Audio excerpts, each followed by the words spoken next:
करा सुरू. रामकृष्ण हरी.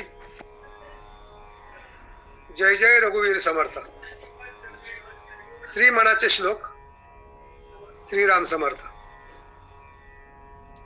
शुका सारिखे पूर्ण वैराग्य जाचे, वशिष्ठा परिज्ञान योगेश्वराचे, कवी वाल्मिका सारिका मान्य ऐसा, नमस्कार माझा सद्गुरु रामदासा. जय जय रघुवीर समर्थ. मनाचे श्लोक. श्लोक 8. देह त्यागिता कीर्ती माघी उरावी, मना सज्जना हेची क्रिया धरावी, मना चंदनाचे परिताज जावे, परी अंतरी सज्जना निववावे. श्री समर्थांनी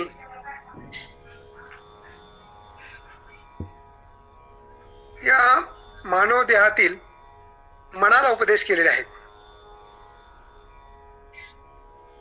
हे मना, तू सज्जन आहेस आणि सज्जन असल्यामुळं तुझ्याकडून चांगल्या क्रिया घडाव्यात, आणि चांगल्या क्रिया घडल्या म्हणजे त्याचे परिणामही चांगले होत असतात. बीज बोये बबुल के तो आम कहाशे आहे. तुम्ही जे पेराल तेच उगवणार आहे. लोहाराच्या दुकानामध्ये जाऊन सोनं मागितलं तर मिळणार नाही, त्याच्यासाठी सोनाकडे गेलं पाहिजे. असं उत्तम मनामध्ये उत्तम विचार ठेवले तर ते उत्तम राहतील.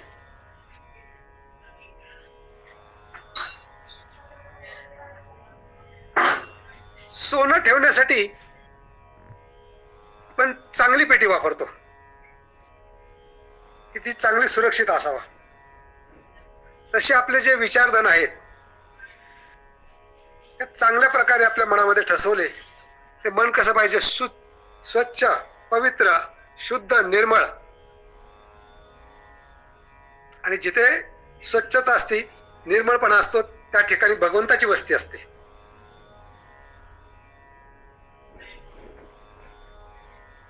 आणि देह त्यागिता कीर्ती माघे उरावी, मना सज्जना ह्याची क्रिया धरावी, मना चंदनाचे परिताज जावे, परी अंतरी सज्जना निववावे.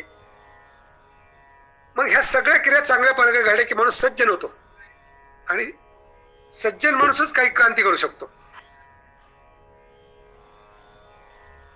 एक कीर्ती आणि एक दुष्कीर्ती असते. एक चांगल्या गोष्टीचं नाव निघतं आणि एक वाईट गोष्टीचं नाव निघतं.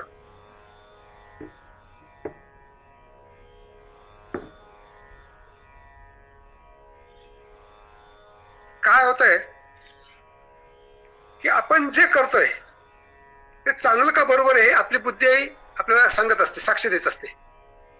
आणि नेहमी सद्विवेक बुद्धीचं ऐकावं. सद्विवेक बुद्धी काय करते? सार आणि असार हे सांगते. तर आपण जे नेहमी चांगलं आहे ते घ्यावं, जे असार असाल ते सोडून द्यावं, त्याच्याविषयी विचार करू नये. त्याचा विचार एकदा टाकून दिला की आपल्याला त्याचा त्रास होत नाही. आपल्याला एक दिवस हे जग सोडून जायचं आहे. आपण नश्वर आहोत हे आपल्याला चांगलं माहिती आहे. म्हणजे काय की कळतंय आपल्याला, पण वळत नाही. तर ते वळवण्यासाठीच या मनावरती वारंवार काय केलं पाहिजे? सद्विचाराचा मारा केला पाहिजे. बिनु सत्संग विवेक न होई, राम कृपा बिनु सुलभ न सोई. सत्संग केला पाहिजे. तुम्ही जितका जास्त सत्संग कराल तितके तुमच्या मनामध्ये चांगले विचार ठासून भरले जातील, आणि मग वाईट विचाराला पुढे फारच राहणार नाही. जसे एखाद्या खोलीमध्ये 10 लोकांना राहायची व्यवस्था आहे, आणि ते 10 लोक जर अगोदर राहत असेल तर 11व्या माणसाला आतमध्ये प्रवेश मिळणार नाही. तसं तुमच्या बुद्धीमध्ये जर चांगले विचार ठासून भरले असेल ना, तर वाईट विचारांना आतमध्ये प्रवेशच मिळणार नाही, आणि तो प्रवेश आपण होऊन द्यायचा नसतो, तो टाळायचा असतो. आणि तो प्रवेश टाळायचा असेल तर काय केलं पाहिजे माणसाने, की त्याचा अहंकार निवडला पाहिजे, अहंकार घालला पाहिजे. अहंकार बाजूला केला की करुणा शिल्लक राहते. जी माणसं अहंकारी नसतात ना, ती माणसं लोकांना हवीविषयी वाटतात. बरेचशा वेळा आपल्याला कुणी काही थोडस जरी बोललं तरी आपल्याला राग येतो.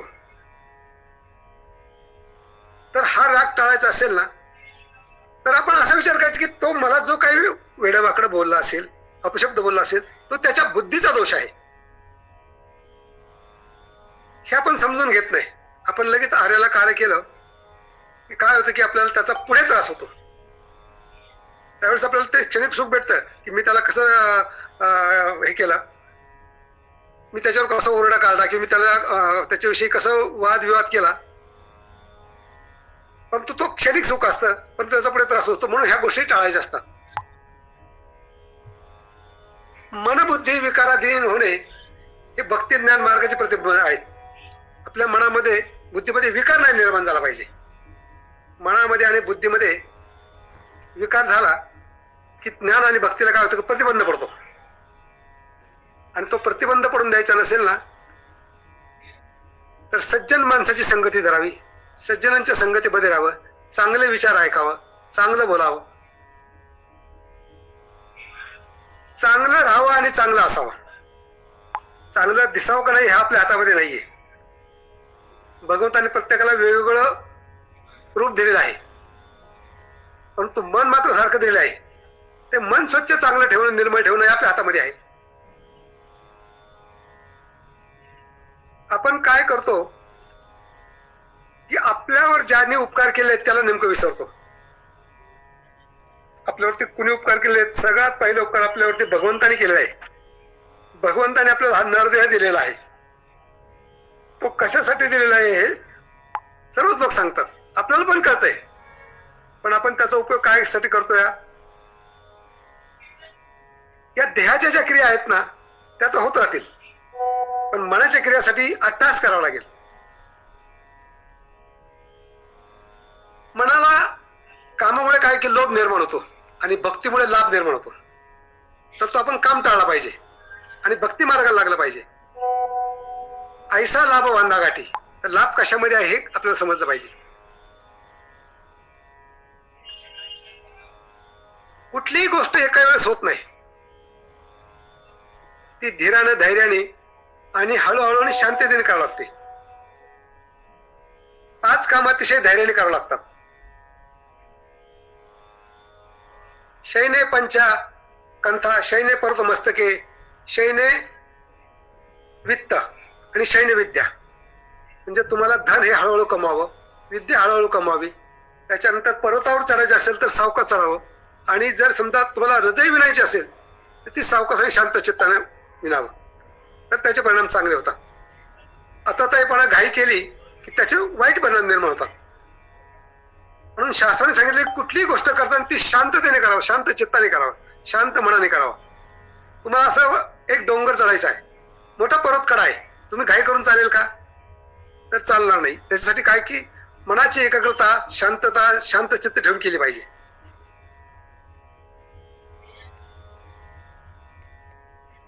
आज या विश्वामध्ये सर्वांना म्हणजे कसं की झटपट श्रीमंत व्हायची आस लागलेली आहे. प्रत्येक गोष्टीला काळ असतो, प्रत्येक गोष्टीचं वय ठरलेलं असतं. मी कालच्या भागामध्ये सांगितलं होतं की काही लोक उशिरा परमार्थामध्ये येतात आणि त्यांना प्राप्ती लवकर होती, तो त्यांच्या प्रारब्धाचा भाग असतो. पण तसं काय केलं पाहिजे, आपण धैर्य ठेवलं पाहिजे. आणि एकदा उत्तम कार्य तुम्ही चांगल्या प्रकारे केलं की एक दिवस आपल्याला जाणार आहोत, आपण हे ठरलेलं आहे. पण जाण्यापूर्वी काय करावं की सुगंध पसरून द्यावा. कसा सुगंध असावा, ज्यावेळेस आपण जसं चंदन घासतो आणि त्याचा सुगंध पसरतो, नवे नवे ज्या दगडावरती, त्याला एक वेगळा शब्द आहे भाषेमध्ये, निष्ण का काहीतरी म्हणतात त्याला, जे घासलो तर ते पण सुगंधी होतं आणि आपले घासणारे हात आहेत ते सुद्धा सुगंधी होतात. तसं चंदनासारखं आपलं जीवन पाहिजे. ते स्वतः शिस्त पण दुसऱ्याला आनंद देत येतं, दुसऱ्याला सुवास देतं. तसं आपलं जीवन पाहिजे. आपल्याला थोडेफार त्यासाठी कष्ट पडतील, पण आपल्या कष्टामधून इतरांना आनंद मिळेल ना ह्या गोष्टी पाहाव्यात. मना चंदनाचे परिता झिजावे. चंदन इतकं परोपकारी असतं की ज्या चंदनाने लाकूड तोडणाऱ्या त्या कुऱ्हाडीला सुद्धा चंदन सुवास देतं. आपली वेळ संपलेली आहे. श्री समर्थ. जय जय रघुवीर समर्थ.